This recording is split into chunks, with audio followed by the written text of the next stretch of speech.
When 21-year-old tech-obsessed student Alex Morgan walked into Georgetown University's prestigious Kennedy Hall Auditorium, he never imagined his social media addiction would make him the target of the most powerful man in America. President Donald Trump was about to deliver a lesson on respect that would leave the entire campus speechless. But before we dive into this incredible moment, drop a comment telling us where you're watching from and if you've ever witnessed someone getting called out for being on their phone at the wrong time.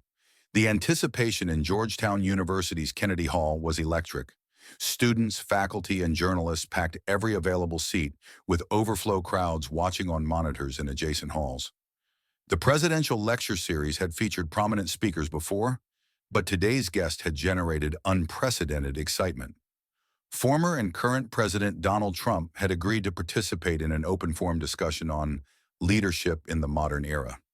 Secret Service agents lined the walls, their earpieces and vigilant eyes scanning the room continuously. University President Dr. Lawrence Chen stood at the podium, his voice carrying over the murmuring crowd. Today, we have the extraordinary privilege of hosting a man who needs no introduction. His impact on American politics, business, and culture is undeniable, regardless of where you stand on the political spectrum. Please join me in welcoming the 45th and 47th President of the United States, Donald J. Trump. The crowd erupted. Thunderous applause mixed with scattered boos created a cacophony that perfectly encapsulated America's divided political landscape. President Trump emerged from the side entrance, his signature confidence on full display as he approached the podium. His navy suit impeccably pressed, American flag pin gleaming on his lapel, he raised his hand in his characteristic wave, soaking in the atmosphere with a slight smile. Thank you very much," Trump began, his distinctive voice immediately silencing the room. "It's fantastic to be here at Georgetown. Tremendous university, really tremendous. Some of the best students, maybe the best students anywhere in the world." He adjusted the microphone, surveying the audience with practiced precision. "We're going to talk about leadership today, real leadership, not the fake leadership you see so often on television." In the back row of the auditorium, 21-year-old Alex Morgan slouched in his seat, barely registering the president's words. With tousled brown hair falling over his eyes and a wrinkled Georgetown hoodie that had seen better days, Alex was completely absorbed in his smartphone. His thumbs moved rapidly across the screen, eyes never lifting to acknowledge the historic moment unfolding before him. Next to him, his roommate Jordan nudged him sharply, but Alex merely shrugged, continuing to scroll through his feed. "Leadership isn't complicated," Trump continued, his voice gaining momentum. "It's about vision, big vision. I've always had vision. When I built Trump Tower, people said it couldn't be done. When I ran for president, they said it couldn't be done. But I did it, and I did it better than anyone thought possible." His hands animated his points, commanding attention from almost everyone in the room. From his position on the stage, Trump had a panoramic view of the audience. Years of performing for crowds had given him an uncanny ability to read a room, to sense engagement and disengagement alike. As he scanned the back rows, something caught his eye. While hundreds of faces looked up at him with expressions ranging from admiration to skepticism, one young man wasn't looking at him at all. Trump paused mid-sentence, his train of thought momentarily derailed by this unexpected display of disrespect. The silence that suddenly filled the hall was palpable. Students shifted in their seats, uncertain why the president had stopped speaking. Trump's eyes narrowed slightly as he focused on Alex, who remained oblivious to the attention now directed his way. "You know," Trump resumed, his tone shifting subtly, "when I was starting out in business, my father taught me something very important. He said, 'Donald, when someone is speaking, you look them in the eye. It's about respect. Basic respect." His gaze remained fixed on the back row. The young man in the back, with the blue hoodie and the very interesting haircut. "Yes, you." A wave of whispers swept through the audience as hundreds of heads turned toward Alex. Jordan frantically elbowed his friend, who finally looked up, confusion giving way to shock as he realized the President of the United States was addressing him directly. Alex's face flushed crimson, his phone suddenly feeling like a burning coal in his hands. "What's so important on that phone that you can't pay attention to the President of the United States?" Trump asked, his voice oddly calm, yet projecting to every corner of the now silent hall. Must be something really special. Maybe you should come up here and share it with everyone. Nervous laughter rippled through the crowd.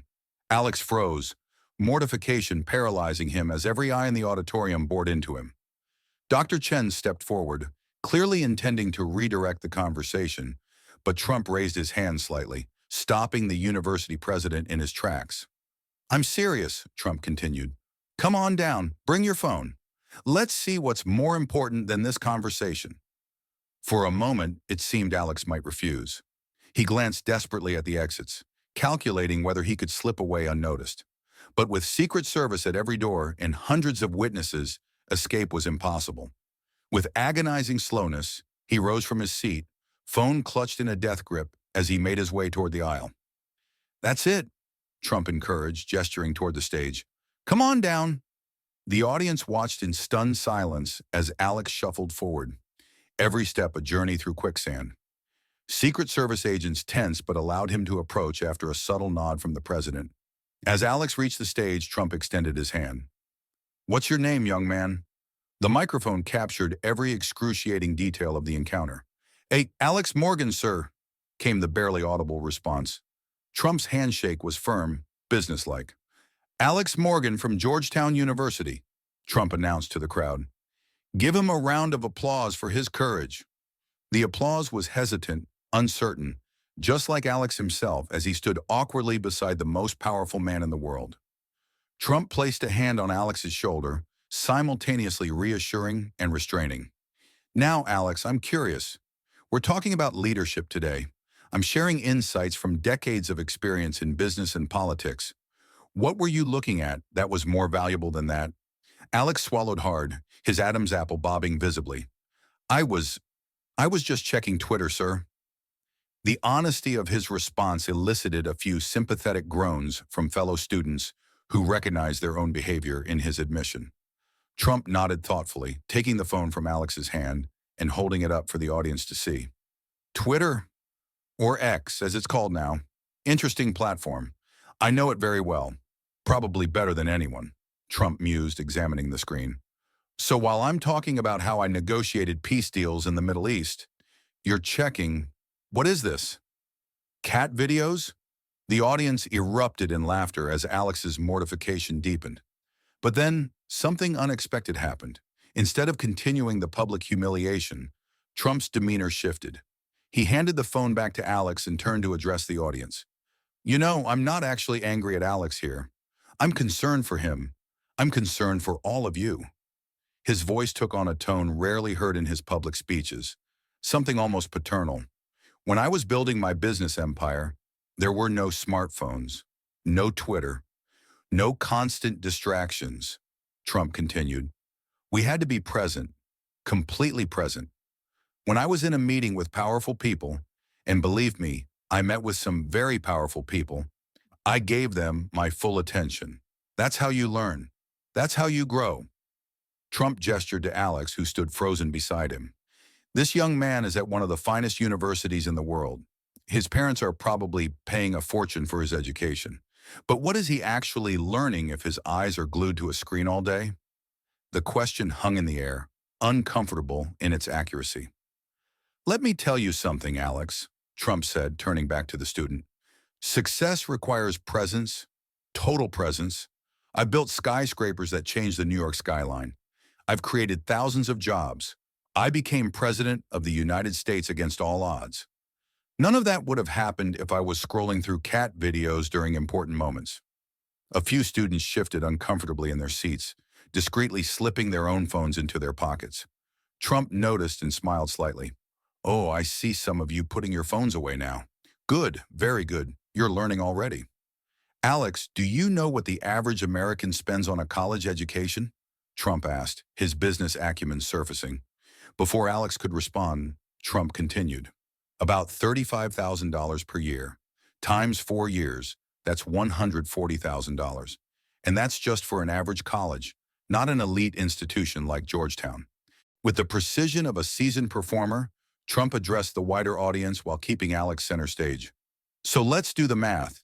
If you're in a 1-hour lecture checking your phone instead of listening, And that lecture is part of a course that meets 3 times a week for 15 weeks. That's 45 hours.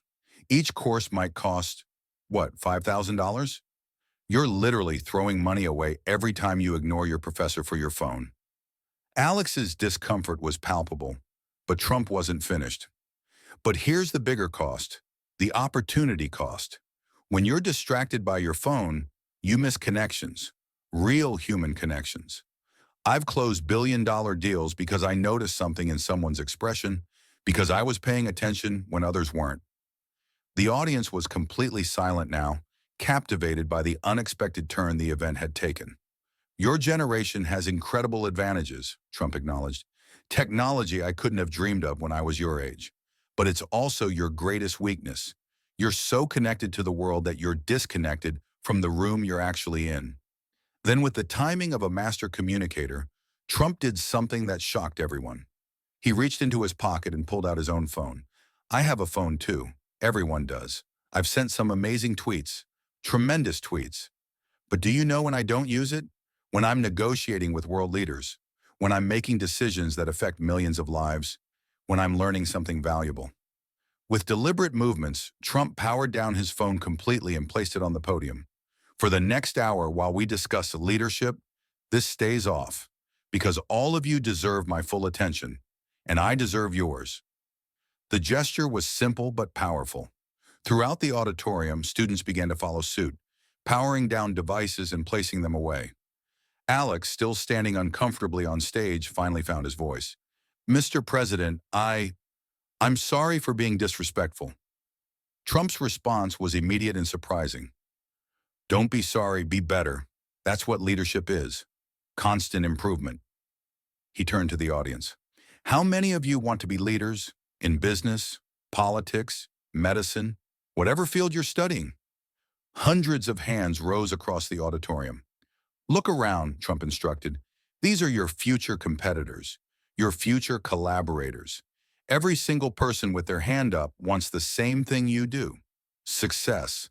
The ones who will actually achieve it aren't necessarily the smartest or the most privileged. They're the ones who pay attention, who show respect, who are fully present when it matters. Turning back to Alex, Trump extended his hand again. Thank you for being our object lesson today. You can return to your seat, but leave the phone off, okay? I think you'll find the next hour more valuable that way. The audience applauded as a visibly humbled Alex shook the president's hand and made his way back to his seat. For the remainder of the forum, Trump discussed leadership principles with remarkable clarity, taking questions from students who seemed more engaged than before. Alex Morgan, now sitting attentively in the back row, without his phone, absorbed every word. When the event concluded, he joined the standing ovation, a different expression on his face than when the day began. 3 weeks later, President Trump received a letter at the White House. Inside was a thoughtful message from Alex Morgan, explaining how that moment of public correction had changed his relationship with technology and his approach to his education. Accompanying the letter was a photograph. Alex had framed the handwritten notes he'd taken during the remainder of Trump's talk that day, with the caption, "The day I started paying attention." Trump, known for his appreciation of loyalty and personal growth, arranged for Alex to visit the White House, where the once phone-obsessed student received a personal tour and a brief mentoring session with the president himself. When reporters asked why he'd extended such an invitation to a student he'd publicly corrected, Trump's answer was characteristically direct. Because he learned the lesson. Most people don't.